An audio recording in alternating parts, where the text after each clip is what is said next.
hearing like some Sal stories I should share with you that I think are pretty interesting. You know, Sal's in a shitty marriage, though. I mean, that's putting it nicely. You know, the two of them are pretty distant from one another, especially since Sal figured out that she was texting our emotional friend. But I don't know. I mean, you know, it's weird. I like to think that all the stuff on the air is just a little exaggerated, because I was with them this weekend. They seemed loving? Well, I mean, you know, I heard while he was on stage, she didn't even go to the show. She was in the casino, like, at some party. She was at the show, but afterwards, Sal went one way and she went the other way, supposedly. I wasn't there. I was told she was gambling at a craps table or something, and Sal was in a club, so I think they were separate. I heard it was the other way around. Oh. That Sal was gambling and she was at the club. Yeah. I don't know. I was there, and I even told Sal to come back up, you know, so we could hang out. And he texted me and goes, "Ask her what she wants to do." And I texted him back, "Dude, that's not my job." When marriages get bad, that's like, ask her. He doesn't even say her name, right? Like, I was reading Guy Ritchie now is divorced from Madonna, and he refers to her as it, like it's in a bad mood now. Oh, no. It probably doesn't want to see me right now. He calls her it. Wow. That's a good move. Puts the lotion in the basket. So Madonna's publicist is pretty funny. She released a statement saying, "It has been in a very good mood since our divorce." Yeah. I can think of worse words. You know, her is actually quite nice if you think about it. Did you get along with your, like, you guys didn't even hang out at Foxwoods? We did a little bit, you know, but there was an after party, and she wanted to go to that. And you know what? You're in a casino, so when in Rome, I heard guys were hitting on her and stuff. And every guy hit on her. She looked very good. Yeah. Yeah. They know she's an easy target. Huh? Yeah. She's vulnerable. So here's a great story I heard about you, and tell me if it's true. This morning? Yeah. Oof. Sal gets up, there's tons of snow. First thing he does is he calls John Hine. All these guys treat John Hine like they're his dad, you know? John Hine came in last night into the city and stayed here so he could be here on time. But So Sal was bummed out. I think he was trying to get a ride with John Hine. But anyway. I went to start up my car first, and it wouldn't start because I had, you know, 1,000 pounds of snow on top. So Sal comes back in, and his wife's asleep, and she goes, "What's wrong?" And he goes, "Oh, my God, there's tons of snow out there. I can't even get the car out. I don't know what I'm going to do. I can't get out." I said, I'm going to hop in the shower, and I'm going to try again to get the snow off and try to start it again. Right. Car wouldn't even, you know, it was a mess. It's 4 in the morning. Sal finishes his shower, goes out, looks out the window. His wife is nowhere to be found. She's in her pajamas out there shoveling like a mad woman to get Sal's car out of the snow. You're now, kidding. You know, this was really weird because she doesn't do anything for him. Right. You know, they hate each other. She needs him out of there. So Sal's like, what? So what do you think's going on? She obviously wants Sal out. Yeah, Sal, that is the only thing that was missing was went like through your mind? Like the psycho music was going through my head. Sal, that is She crazy. was digging that fucking snow like there was a buried treasure under it. And you see her in her pajamas, the snow's up to her knees, and snow is flying everywhere. Do you like a beaver eating a piece of wood? Yeah, right. Like when you put through a wood chipper, snow. Right. I'm like, what the fuck? And is she got doing? you out, right? Oh, she got the car started. Yeah. My car was. You'd think my car just came out of Boca Raton. There wasn't a. You look like you weren't even There in wasn't a a drop snowstorm. of fucking snow. Wait, but not only that, not only is my car done. Yeah. Just in case my car couldn't get out of the driveway, she did started her the car. truck. The truck was on. Wow. So then I go, wow. I go, you got it started. She goes, yeah, I got started. She goes, listen, just try to get out. If you can, I got my truck. So I get in the car, and I'm pulling out, and then she runs back out. She goes, are you okay? I go, yeah. She goes, well, if you want, the kids are sleeping. I'm going to wake up Antonio, give him the cell phone number, and I'll drive you to the train station. I'm like, I got it. I'm out of here. I'm out of here. Why do you think it is? What's going on today that she needs you out? Well, she doesn't. She drives the bus for a preschool. Not today, she doesn't. But right, they emailed her last night saying that she doesn't have to work, so she was home today. Yeah. And I think that when she found out I could possibly be home with her. You think that's the best case scenario? What do you think?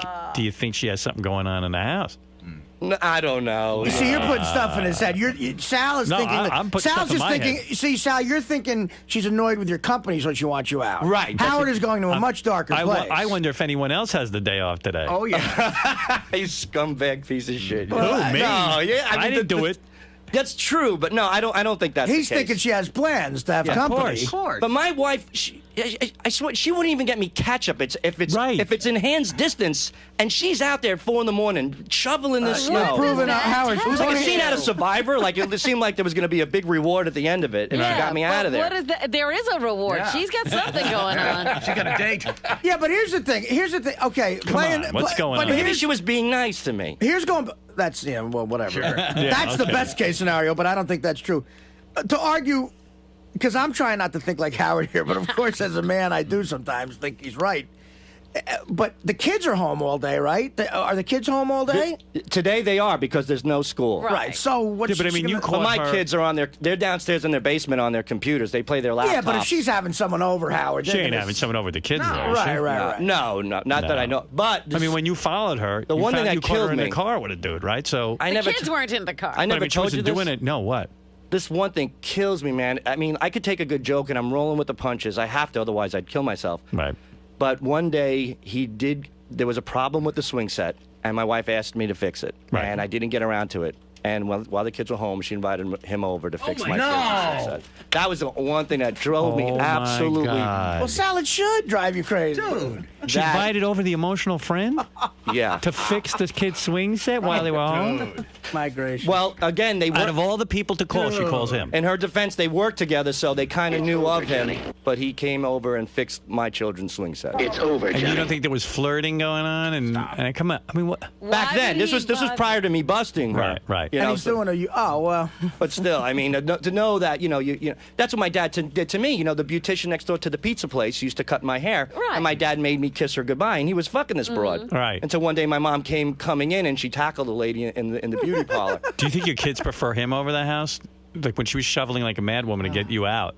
Do you think like he might be coming over today? No, I don't Maybe think so. they prefer when he, fun dad. No. When is snow day, Dad, Dad. coming? He'll take him sledding. Yeah. Well, you know, what are you going to do? That is hilarious. But again, to see her work that hard, I definitely, once I started driving to the train station, I said to myself, wow, she's working awfully hard to get me the fuck out of here today. Call her Oh, up now yeah. and tell her because of the snow you're coming right home. Believe me, she'll screaming. have a ton of things to do. Yeah. What are you going to do? Oh man. She cleans the house, so.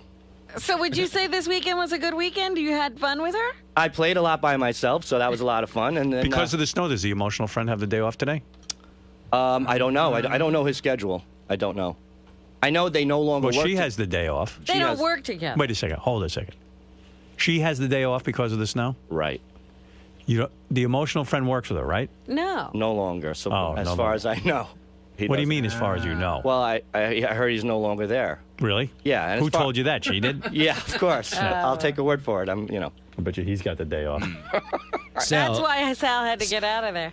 why are you staying married to her? I love her. We get He along. can't afford to leave. You can't afford to leave. No, I don't want to keep bringing that up. I love my wife. You can't we get afford to leave. along. She's It's a true. great mother. We had some action Jackson that night at the casino. I'll admit that. Yeah, you did? Yeah. Okay, all right. Oh, And so it it was- was a good weekend. She was drunk off her ass. I don't think she knew who was touching her. But Did she file rape charges against you? No.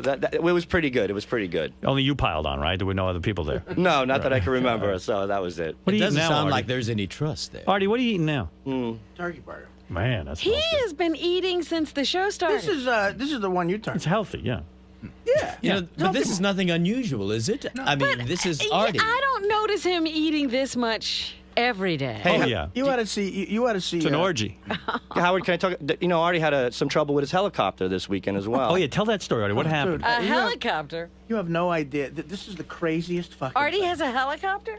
I don't have one, but there's this guy, a former cop who I met through some people who has a helicopter. He has access to these things. By the way, I love how George stares at you when you tell a story and you totally ignore him. Well, I'm talking. I I know, I'm he's just saying I talking like to- it. I just like the dynamic of it. It's Go weird. ahead. When Am I tell a Nancy story, Reagan? Yeah. You stare at him lovingly. it's weird when I tell a story on the air. It's like I do tend to talk to you, so I got to look you away should. from I'm, him. I'm just saying it's an interesting dynamic. Go ahead. Thank you. Me and George is not Me and insulted. George choreographed this whole fucking That's thing. right. Yeah, okay, so what happened? So I've been taking helicopters to some gigs, like if it's out on Eastern Long Island and stuff, you save time. So we're going up to Foxwoods, and they have a helipad, not even 2-minute drive away from the big casino there. Wow.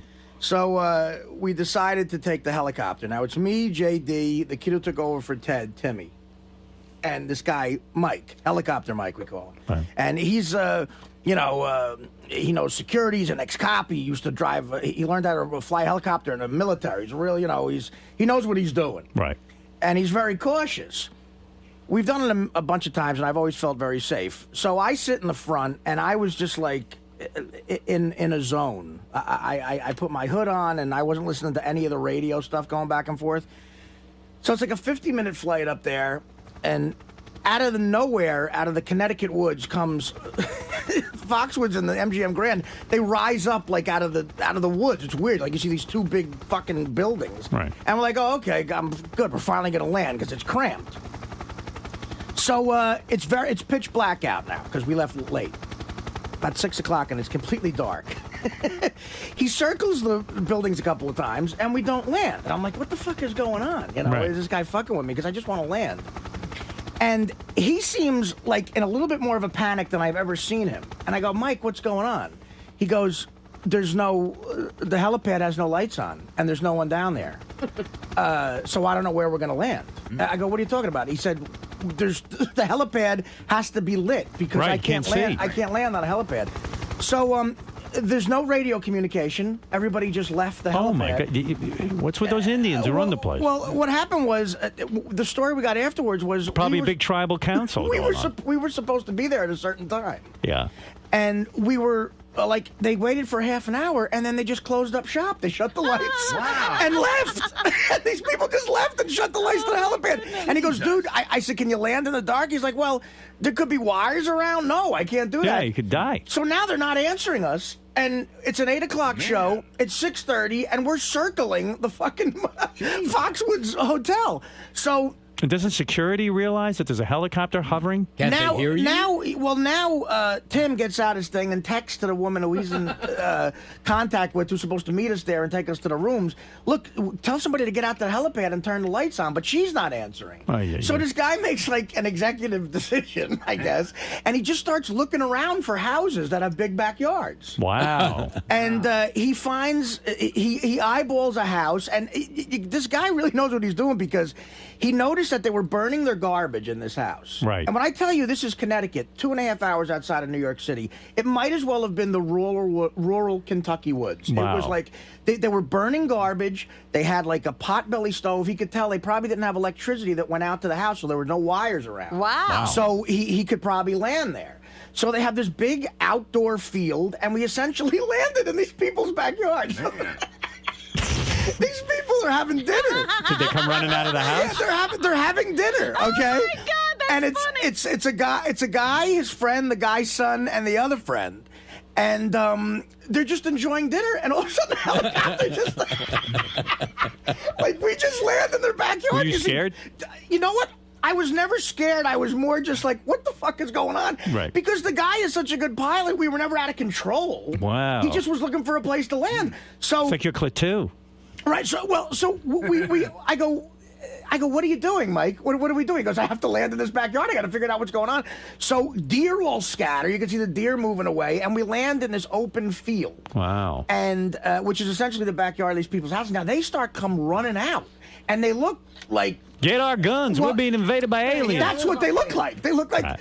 these three guys come out who were rednecky kind of guys, but they were the nicest fucking guys in the world. Right. They were like, "What's the matter? You got problems?" The other guy was in like Vietnam or something. Right. So he's looking for action. He's like, I mean, he was like he was having a flashback. What do you got? You got engine trouble, pal, or what's going on? And he goes, "No, they wouldn't put the helipad lights on at the Foxwoods." And and now the Foxwoods are within eye distance of their house. They go, "Foxwoods." We go, yeah. They said, what's that? I go, the enormous casino that's 2 feet from here. It's like they're Amish. He goes, so we just They're hate it. pretending it's not there. He goes, so we just hate those motherfuckers. So now, here's the funny part, Right. all right? We land in this field that's surrounded by trees. We get out, and we go into their house. And I say to the guy, the one guy, JD has this part on tape, but the guy wouldn't sign a release. We got his phone number. The one guy, Kyle, he was very suspicious of everything. He was a military guy. Right. And I said, what's your name? He goes, Kyle. I go, what's your last name? He goes, Kyle. And I said, he goes, what are you doing here? Yeah. I go, I'm a comedian. I'm performing at the Foxwoods tonight. He goes, you're a comedian? I said, yeah. I said, I'm on the Howard Stern show. Have you ever heard of Howard Stern? He goes, I heard of Howard Stern. He goes, but who are you? I said, well, I'm a comedian. I work with him on the radio, and I'm telling jokes. And he goes, have a beer. And I go, well, I'm on the wagon. He goes, have a beer. He just opens a beer and hands it to me. Meanwhile, okay, helicopter Mike gets on the phone, and he finally gets them to put the helipad lights on. They go, we're sorry, we just didn't. I said, half an hour we're late, and you just abandoned the fucking thing. So he gets them to put the lights back on. So now I learned a little bit about helicopters. We run back out to the field, to the guy's backyard, and we all get back in the helicopter. But to get out, to get out. Meanwhile, this negates all the time you were supposed to be saving. Exactly. Right. And I wanted to get to my room and relax for an hour before the show. None of that's happening now. Right. That's over. Yeah. So I have to get there. You're with Cal. Get there, throw a shirt on, and just go on stage. So we get back in the helicopter. Me, Tim, JD, and Helicopter Mike. Now, to get out of the woods, you have to do what they call 110% power thrust. Okay. You have to go straight up. Right. All right? Yeah, you're stuck there. Yeah. Yeah, you can't go out on an angle. So he goes, dude, there's way too much weight on this helicopter for me to do this. I go, what are you talking about? He goes, you know what? You have to get off the helicopter, otherwise I can't get You or them all? Well, he said to me, he was laughing. He goes, well, listen. He goes, well, why not get rid of all those other guys? For goodness sake, throw out the other two guys. Let him stay with Kyle's house. He goes, we're about 300 pounds off. So Tim is 5'1". Right. JD is about $150. So I'm doing the math, and I'm going, them together don't add up. No, but if you add up all their weights, it would be 300. But not the two guys, man. No. Like it was way. Like I clearly had to go. Wow. So he goes. So he tries it once. He goes, nope, this ain't gonna happen. And you held down a helicopter. Right. That's got to be incentive to go on. That's when you got to drop a couple. So he tries it once. He tries it twice. And he goes, dude, this ain't gonna happen. We start to spin a little bit. I go, well, fuck it. Just put it down. Just put it down. Right. And to this guy's credit, Helicopter Mike, he is so safe with everything. He's like, we can't do this. I said, well, what the fuck are we going to do? He goes, these guys will have to drive you to the gigs. Right. Oh, my God. So now me, we leave the helicopter in the backyard. Yeah. And we just put it there. The military guy, Kyle, is like, I'll take care of it. I know how to fly one. You want me to fly it over the helipad? And he's like, no, just leave it in your backyard. Do us a favor. Yeah. So the other guy has a van that barely starts. Kyle's friend. Kyle's friend has a van. Yeah. And now these guys are driving you to Foxwood? This guy's driving me to Foxwood. Oh, my God. I go, do you know how to get to Foxwood? He goes, well, we'll find it. It's right over there. You can see the lights, I go, I know a road that'll take us over there. So now we figure all of us will go. And then Mike will get me situated. He'll go back at the helicopter and then land it where it has to be. So me, JD, Tim, Helicopter Mike get in this guy's van. He left the helicopter there? He left the helicopter there. And then the guy, Kyle, is going, you sure you don't want me to fly the thing? He's like, no, Kyle, just don't touch the helicopter. Right. So this guy drives us to the show. Wow. And he goes, did you give him some sort of reward? Well, here's what happened. We drive us to the show. I go, do you have any interest in coming to my show? And he's like, I don't know who you are. Yeah. You don't seem that funny. Are you funny? Tell me one of your jokes. And I said, well, do you like going over there? Can I get you a free room? He goes, nah, we just stay at our place mostly. And they say that at 11 o'clock, the guy said, if you want to come back after the show at 11 o'clock, they're getting like 4 blonde hookers. Like they just live their own lives, these guys. Right. And so the guy drives us, and the guy driving us was they were all great. They fucking saved our life. Right. And the guy driving says, my family's from the Bronx. I know Howard. He goes, I watched the show. I seen you on there. I go, thanks, man. So he pulls us up to the fucking MGM Grand, and there's all security waiting for our limo to pull up. We pull up in a fucking van that barely operates with this guy, and I gave the guy $500. Wow. Which, I mean, the guy couldn't. I said, you know what? I bet Foxwoods would probably be responsible for this, but the guy helped us out immediately, and I said, I'm not going to make you wait. Foxwoods will take forever. Right. I had money on me because I was going to gamble. Right. And I had a few grand on me, so I gave the guy $500, and he was like, get the fuck out of here. So You just paid their mortgage for a year. now this house, Howard, was Howard. It's you know how you say I don't Fred grew understand up in a something. rural area. Now I believe it. This is Connecticut. There was they were living in a log cabin with no electricity. Why doesn't the helicopter guy get back in the helicopter and fly? Like, in other words, why did he have to drive? He left the helicopter at the Kyle's house? Because he also works security, and he tours with Artemis Pyle, the Skinner guy. Yeah. And his objective is to make sure I'm safe too. He's a real professional, so he goes, I'm going to go with you. Oh, okay. And he drove us there. We gave the guy $500. I go, share this with Kyle, you know. And he goes, I will. So I got ready. I did the gig. Everything went fine. The guy was real. How were the blonde hookers? Well, we didn't go back for that, but I think we should have. Yeah. And he went back, got the helicopter. They took care of it, didn't touch it. He flies, gets to the helipad, lands it again, and we got the whole story. Wow, all right. Well, glad you're safe and sound. What's going through your head right now, man? Nothing. I think she did a nice thing. You know what I think? I think it's exactly what Artie said. I don't think she wanted to be cooped up in the house with me all day. Do you know what I'm saying? Yeah. That's all I think. You know, I don't think anything else. Now, Howard's saying he thinks it's something else. Is that getting to you at all? Or you think it's just... No matter what I do, no matter what angle we take, I think Howard would say it's, you know, this guy is, you know, he's involved. I mean, it must be, it has to do something with the emotional friend. I don't think that's the case. Definitely not. So things are going good? Great. Fantastic. Never better. She was helping out. She was, you know, shoveling snow at 4 in the morning to make sure I get to work on time. How many times has she done that in the past? Never. Okay, so, you know, hey, every guy should have a, you know what? You know, sometimes you don't get along with your wife. Sometimes she doesn't get along with you. You know, you have your differences. But if something good could come out of it, like somebody shoveling your car out of the driveway at 4 o'clock in the morning, maybe sometimes it pays to, you know, to have some problems in your marriage. You know what I mean? Yeah. If she didn't hate me so much, I'd be stuck at home right now with her. So there is, you know, there is some good at this. You have to look at the positive sides. And, you know, that's basically it. You know what I mean? So thanks, Christine, for shoveling me. Thanks, Christine, for helping me get to work today. You're a good woman.